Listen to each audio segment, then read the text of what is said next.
बेटी बचाओ बेटी पढ़ाओ अभियान का नारा देने वाली सरकार आज बेटी के पढ़ाने की चिंता छोड़ विद्यालयों की गाड़ी को ज़बरदस्ती मोदी जी के रैली में ले जाने के लिए बाध्य कर दिया।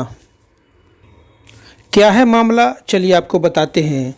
जैसा कि आप जानते हैं कि पिछले कई वर्षों से सरकार का एक नारा है, बेटी बचाओ बेटी पढ़ाओ।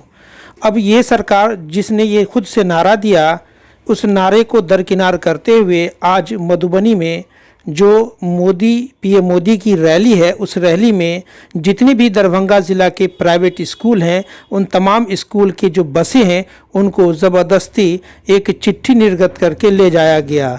अब भला जब बसें वहां जाएंगी तो बेटियां कैसे स्कूल आएंगी और पढ़ेंगी कैसे।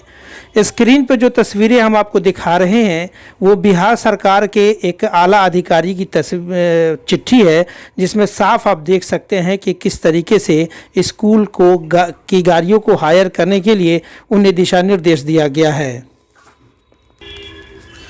आज मधुबनी में पीएम मोदी की रैली को लेकर के एक बड़ी तैयारी एनडीए की चल रही है।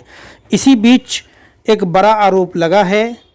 आरोप ये है कि भाजपा ने ही गोधरा कांड जो गुजरात में हुआ था वो करवाया, यहाँ तक कि पुलवामा कांड और जो हाल ही में घटना घटित हुई है कश्मीर में पहलगाम में, वो घटना भी भाजपा के द्वारा अंजाम दिया गया है। ये बातें हम नहीं कह रहे हैं, बल्कि राजद के प्रदेश महासचिव श्री उमेश राय ने कहा है। उमेश राय राजद के प्रदेश महासचिव है। उन्होंने हमारे चैनल से बातचीत के दौरान ये बड़ा आरोप उन्होंने भाजपा पर लगाया है कि पूरे देश में जो 3 बड़े हादसे हुए, घटना घटी है, गुजरात का गोधरा कांड और पुलवामा कांड और ये पहलगाम कांड, ये सभी भाजपा के द्वारा प्रायोजित थे।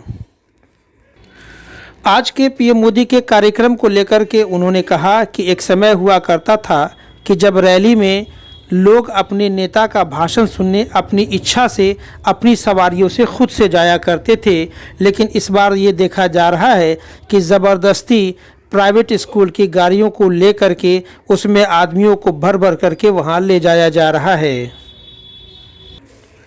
खैर, समय के अनुसार इस तरह की परिस्थिति बदलती रहती है। हमारे चैनल के बातचीत के दौरान उमेश राय ने कई बड़े आरोप लगाए।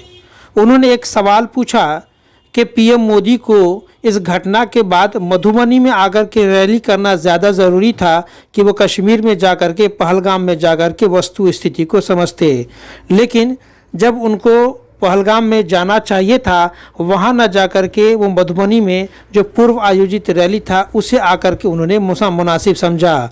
उनकी नैतिकता समाप्त हो गई है। एक पूछे गए सवाल में जब उनसे पूछा गया कि कल जो भाजपा यानी पीएम मोदी की अध्यक्षता में इस घटना को लेकर के जो बैठक हुई है और उसमें सरकार के द्वारा जो कार्रवाई की गई है, उस कार्रवाई से कितना संतुष्ट है, तो उन्होंने कहा कि ये कार्रवाई संतोषजनक नहीं है, बल्कि होना ये चाहिए था कि आतंक का जवाब मुंह तोड़ देना चाहिए ताकि आतंकवादियों का कमर टूट जाए, लेकिन ऐसा नहीं हुआ। देश इस कार्रवाई से संतुष्ट नहीं है। वो जानते हैं ये भारत से, ये भाजपा के लोग, कि सबसे और लोकप्रिय और झूठा देश का प्रधानमंत्री है।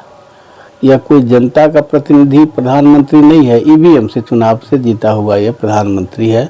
कोई सुनना नहीं चाहता है, दिन रात ये झूठ का बखान करते रहते हैं। बात ज़बरदस्ती यहाँ जबर करके और आ रहे हैं, वो आ रहे हैं, कोई यहाँ प्रोग्राम देने नहीं आ रहे हैं, कोई बिहार का कोई सौगात देने नहीं आ रहे हैं। अभी जो पहलगाम में इन्होंने करवाया है उसको बताने के लिए, हिंदू मुस्लिम कराने के लिए यहाँ पर आ रहे हैं। यहाँ सामाजिक सौहार्द बनाने के लिए नहीं आ रहे हैं। कोई यहाँ एम्स का उद्घाटन करने के लिए भी नहीं आ रहे हैं। यहाँ आ रहे हैं कि यहाँ नफरती भाषण यहाँ करेंगे या गोदी मीडिया देश भर में बताएगा कि साहब मुसलमानों ने जात पूछ करके नहीं, धर्म पूछ करके वहाँ जो पर्यटक थे। और यह बताने की ज़रूरत है कि पहला इन्होंने जो गोधरा में कराया वो कोई मुसलमान को नहीं मारा, हिंदुओं को मारा। जो कार सेवक था उनकी हत्या करवाया। वो किसने करवाया? ये बीजेपी ने करवाया, गोधरा में करवाया।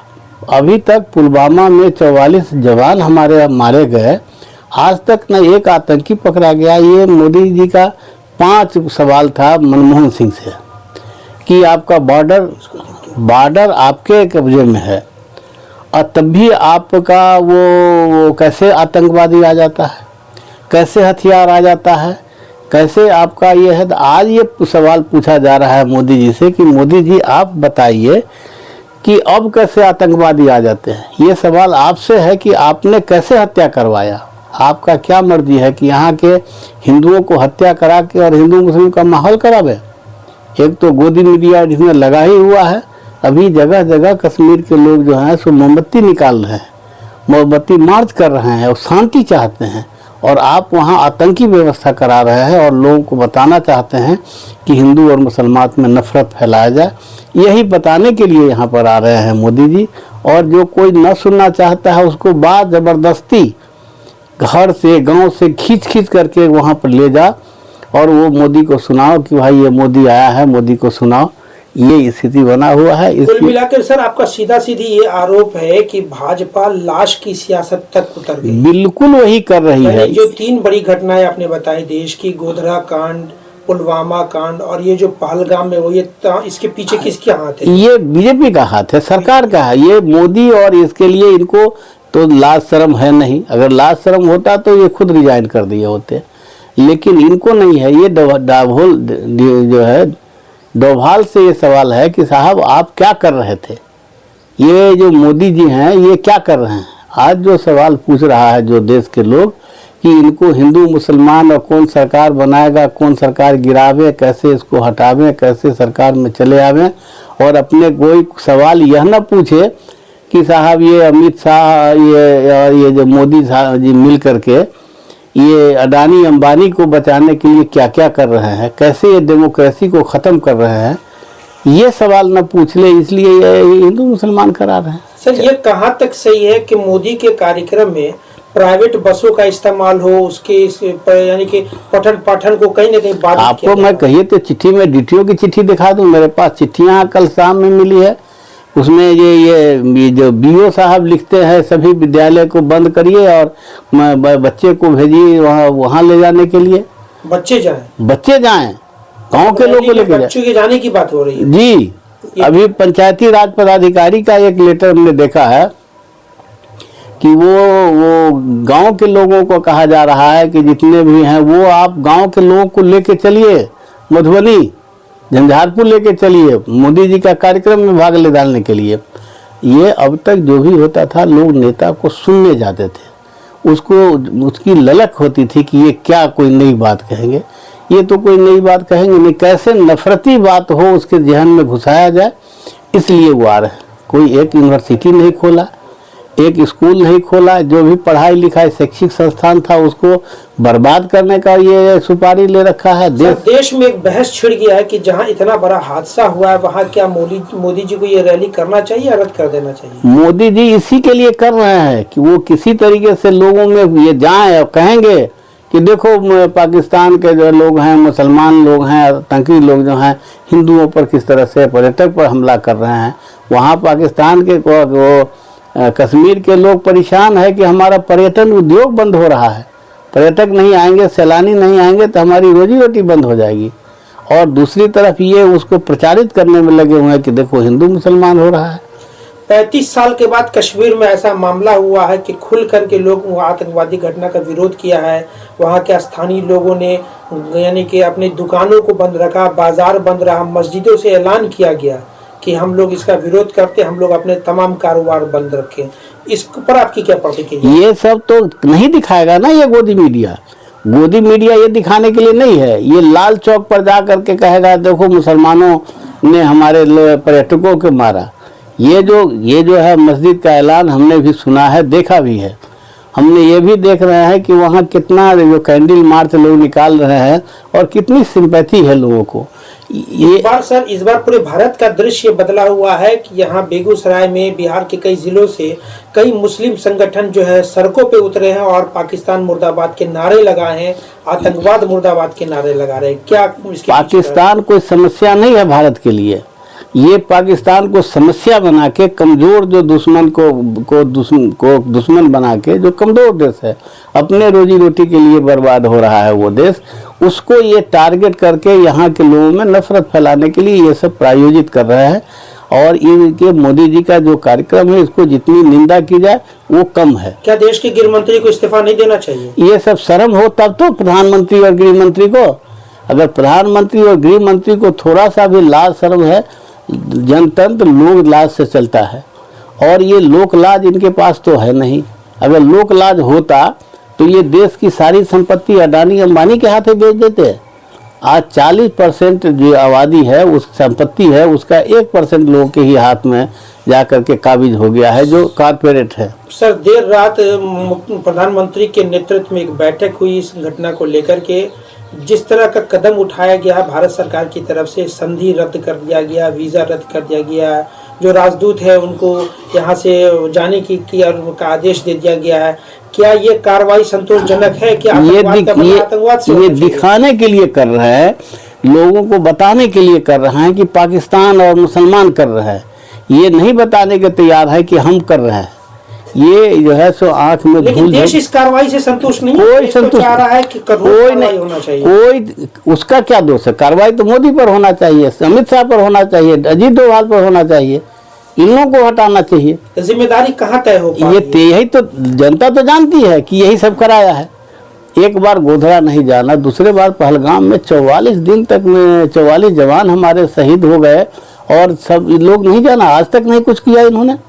आतंकवादी का कोई जात नहीं होता है, कोई धर्म नहीं होता है, किसी मजहब का नहीं होता। आतंकवादी का मजहब है आतंकवाद करना, फैलाना, और यही काम ये कर रहा है कि जैसे आतंकवाद फैले, हिंदू मुसलमान हो, टेस्ट करने के लिए ये सब यह है सब पहलगाम की घटना भारत सरकार द्वारा प्रायोजित ये घटना है। सर, ये बड़ा घटना है जिसे पूरा देश शोक में है। मोदी जी को पहले पहलगाम जाना चाहिए या पहले मधुबनी आना चाहिए? उनको नफरती प्रोग्राम पहलगाम जाने से कम होगा कि यहाँ क्या कहते हैं? उनकी नैतिकता ही नहीं है तो फिर क्या कहना है? नहीं तो अगर नैतिकता होता थोड़ा सा भी तो वो सीधे सीधे वो यहाँ का सारे प्रोग्राम कैंसिल कर दिए होते और जाते वो वहाँ पहलगाम जाते। पहलगाम जाने की जरूरत नहीं, तो प्रायोजित जिनका है तो क्या करने जाएंगे, तो जानते ही हैं।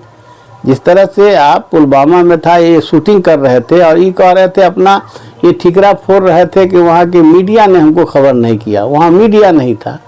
भारत सरकार का प्रधानमंत्री का इतना मतलब बड़ा झूठ बोलना क्या इसका साबित करता है? सर, बड़ी तेजी से फेसबुक पर, सोशल मीडिया पर मैसेज वायरल हो रहा है कि अगर पुलवामा पर जो अपराधी थे, जो आतंकवादी थे, उनको सजा हो गई हुई रहती तो पहलगाम में जो ये घटना शायद नहीं हुआ होता। ये तो इन्हीं का ये साजिश किया हुआ था, साजिश तो इन्होंने रचा था, तो फिर किसको पकड़ेंगे, किस पर जांच बैठाएंगे? यही स्थिति आज यहाँ की भी है। ये किसको कुछ नहीं करेंगे, ये इस तरह से आते रहेंगे, पाकिस्तान पर हवा देंगे, उसको डराएंगे, धमकाएंगे उसको, और ये इनका अपना सोची समझी राजनीति का हिस्सा है। क्या इस घटना को बिहार बंगाल के चुनाव से जोड़कर देखा जाए? ये तो चाहते हैं बिहार बंगाल में ऐसा ये माहौल बनावे हिंदू मुसलमान का। अभी मुर्शिदाबाद की घटना को ले लीजिए, भाजपा के लोग जा करके वहाँ पर घरों में आग लगाना और वहाँ पर वो आतंक फैलाने का काम किया है। ये पूरे सब लोग जानते हैं, चाहे वो संभल की घटना हो, इनको नहीं मालूम है थोड़े ही, तो सब जानते हैं। और आज के तारीख में ये तो देश को इतना नीचे कर दिया है, 100 साल पीछे भारत चला गया है इनके 10 साल की वजह से। और इनका ये साजिश है कि यहाँ चूँकि काम करना नहीं है, कुछ देश का भी बर्बाद करना इनका मूल काम है। इसीलिए ये चाहते हैं कि किसी तरह से देश बर्बाद हो जाए, देश में की जो अर्थव्यवस्था चौपट हो जाए। ये सबको ये बार बार कहते हैं कि हम कटोरा पकड़ा के या फिर यहाँ से हम झोला लेके चले जाएंगे। ये तो इनका कार्यक्रम में लगा हुआ है। सर, अगर संक्षिप्त में आपसे जानना चाहें कि जो परिस्थिति देश में इस घटना के बाद बन गई है, लोगों में गुस्सा, नाराजगी है, एक विशेष समुदाय को लोग टारगेट भी कर रहे हैं, क्या संदेश देना चाहेंगे देशवासियों को आप? देशवासियों को ये इनके बात के बारे में समझ गया है। ये चाहते हैं कि वो जो जिसको कहते हैं ये अल्पसंख्यक या मुसलमान कह रहे हैं, वो इनका नहीं है, इनका है। इनका मुसलमान तो बहाना है और इनका निशाने पर है ये आपका पिछड़ा दलित। इसको ख़त्म करना, पिछड़ा दलित को इनको टारगेट करना है, बहाना मुसलमान है। इसका ये मुसलमान नहीं है, लेकिन मुसलमान को कह के नफरत करके उनको अपना गाली देना है, उनको उन पर अटैक करना है पहले मुसलमान को अटैक करना है, फिर पिछड़े और दलित को ख़त्म करना है। ये इनका जो कार्य सूची है, इसका मूल ये मंत्र यही है। सर, आप अपना नाम और परिचय पूरा दे दीजिए। उमेश राय, प्रदेश महासचिव, राष्ट्रीय जनता दल बिहार, अध्यक्ष, भारतीय पिछड़ा शोषित संगठन बिहार।